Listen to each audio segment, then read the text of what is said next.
Baiklah, Assalamualaikum warahmatullahi wabarakatuh.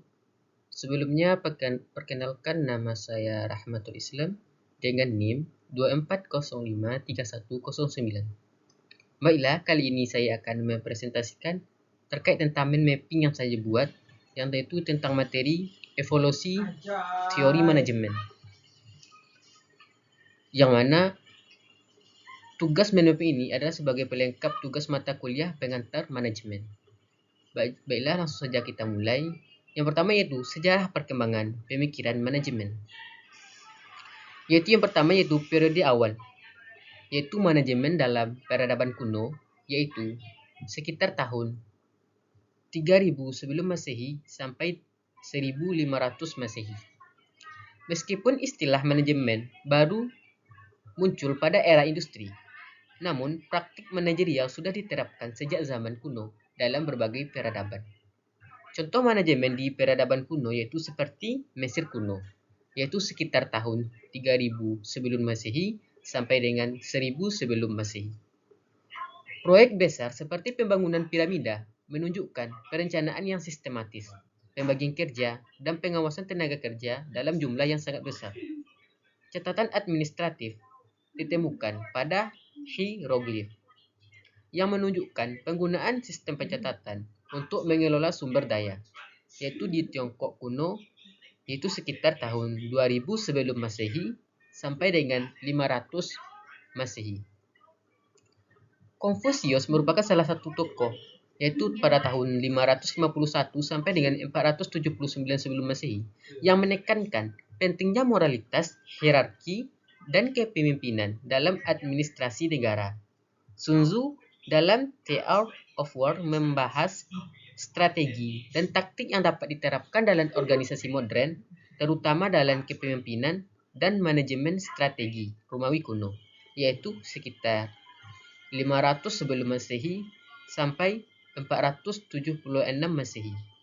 Kekaisaran Romawi mengembangkan sistem administrasi yang kompleks dengan pembagian wilayah dan birokrasi yang efisien, yang mana struktur organisasi militer Romawi menjadi dasar bagi konsep hierarki dalam manajemen modern, Islam dan manajemen, yaitu sekitar abad ke-7 sampai abad ke-15 Masehi. Khalifah Islam mengembangkan sistem administrasi pemerintahan yang efisien seperti adanya konsep hisbah, yaitu pengawasan pasar, yang menunjukkan adanya manajemen mutu dan kontrol terhadap perdagangan. Relevansi dengan manajemen modern, yaitu konsep perencanaan dan pengorganisasian dalam proyek yang besar yang masih digunakan dalam manajemen proyek saat ini. Prinsip kepemimpinan moral yang diajarkan oleh Konfusius tetap menjadi dasar dalam etika bisnis modern. Yang kedua yaitu revolusi industri dan munculnya teori industri. Yang kedua yaitu revolusi industri dan munculnya teori manajemen, yaitu sekitar tahun 1750 sampai dengan 1900 Masehi.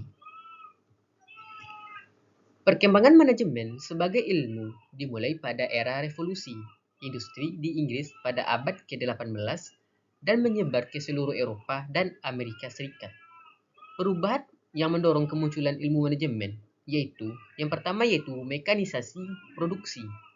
Dengan munculnya mesin uap yang mengubah proses produksi dari tenaga manusia ke mesin. Organisasi bisnis berkembang dengan skala yang lebih besar sehingga membutuhkan sistem manajemen yang lebih efisien. Yang kedua yaitu adanya urbanisasi dan tenaga kerja massal.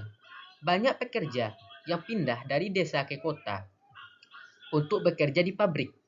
Perusahaan harus mengelola tenaga kerja dalam jumlah yang besar dengan cara yang sistematis. Yang ketiga yaitu munculnya kapitalisme dan perusahaan modern. Perusahaan besar seperti East India Company, Ford, dan General Electric muncul dan membutuhkan struktur organisasi yang lebih kompleks. Munculnya teori manajemen klasik dalam periode ini.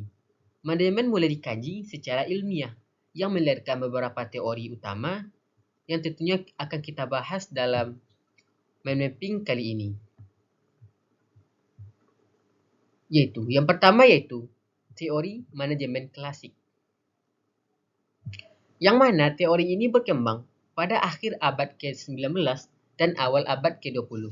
Yang mana teori ini fokus utamanya yaitu adalah meningkatkan efisiensi dan produktivitas kerja melalui struktur organisasi yang jelas, hierarki yang ketat, dan serta aturan dan prosedur yang terdefinisi dengan baik. Tokoh-tokoh yang berkontribusi dalam teori ini, yaitu yang pertama itu Henry Fayol.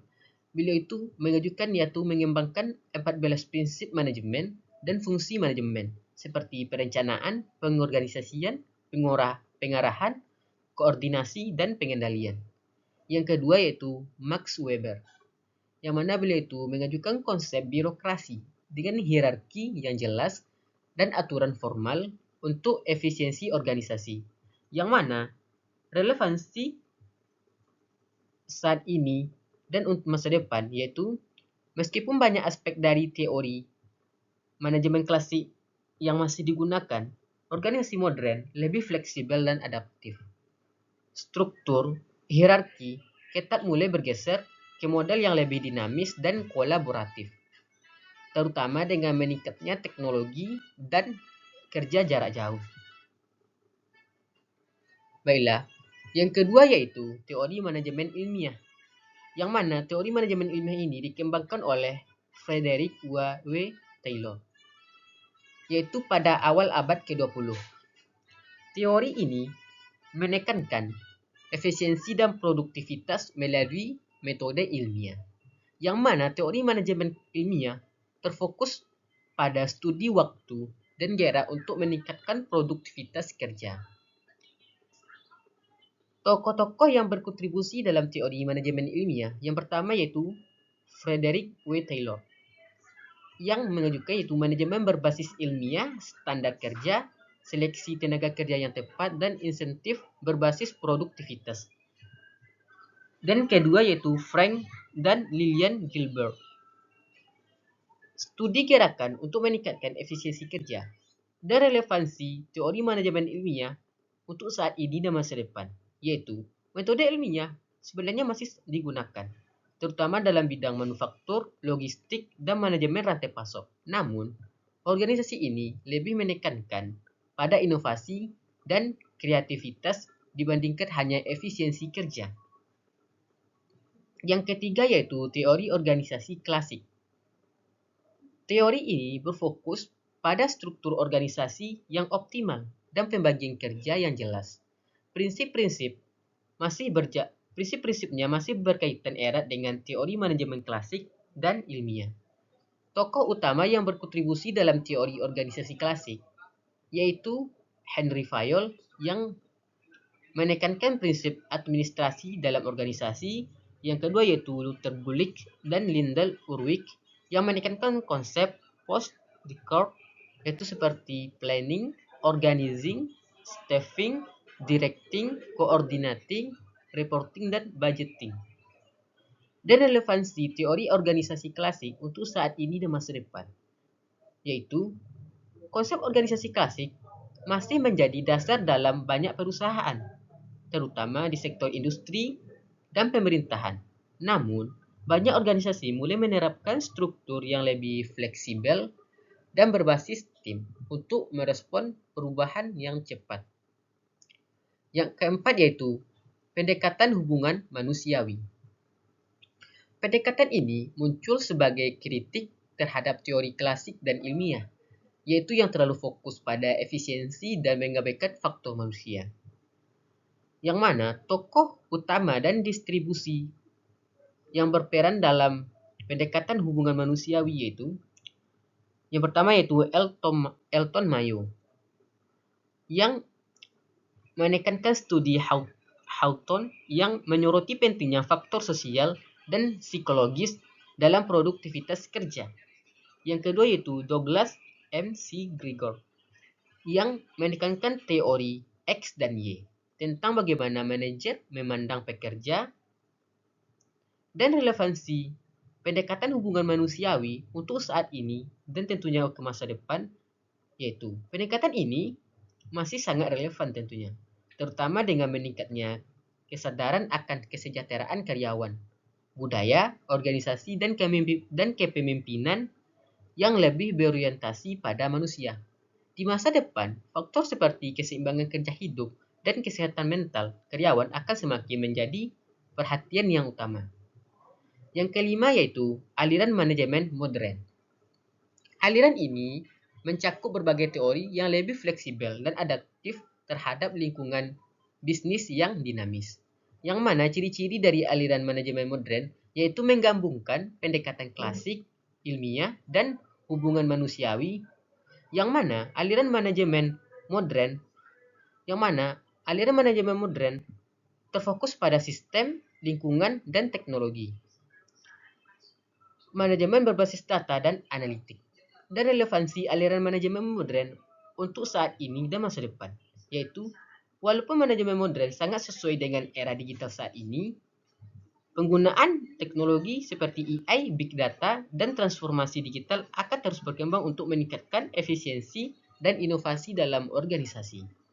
Yang keenam yaitu perilaku organisasi, yang mana perilaku organisasi ini fokus pada bagaimana individu dan kelompok berperilaku dalam organisasi, serta bagaimana perilaku ini memengaruhi mereka dalam kinerja organisasi.